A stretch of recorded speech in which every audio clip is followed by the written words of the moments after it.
ధరణి పోర్టల్లో ఎలాంటి తప్పులు లేవని అప్పటి ప్రభుత్వం బుకాయించిందని వారికి ఇష్టం వచ్చినట్లుగా రూపొందించారని రెవెన్యూ శాఖ మంత్రి పొంగులేటి శ్రీనివాసరెడ్డి విమర్శించారు. అసెంబ్లీలో 6వ రోజు భూభారతి బిల్లుపై చర్చపై మాట్లాడుతూ భూభారతి చట్టం భూమి ఉన్న ప్రతి ఒక్కరికి చుట్టమవుతుందన్నారు. దేశంలోనే భూ సంస్కరణలు తీసుకువచ్చి అతి కొద్ది మంది నేతల్లో తెలంగాణ వారి ఆద్యులన్నారు. అందులో పివి నరసింహారావు భూ కమతాల చట్టం, బూరుగుల రామకృష్ణారావు కౌలు రైతుల రక్షణ చట్టం, కొండా వెంకటరంగారెడ్డి జాగీర్దార్ రద్దు చట్టాలు వచ్చాయని గుర్తు చేశారు. రైతులకు భరోసా కల్పించే చట్టాన్ని, దేశానికి రోల్ మోడల్ గా ఉండే చట్టాన్ని తీసుకువచ్చామన్నారు.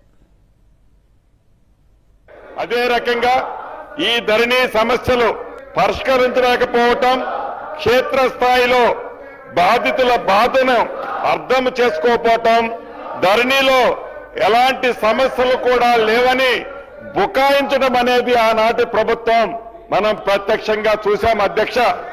అదే నిబద్ధత, అదే ఆశ, అదే ఆశయాలతో ప్రతిష్టాత్మకంగా ప్రవేశపెట్టిన ఈ భూభారతి 2024 రెవెన్యూ చట్టం నిజమైన ప్రజల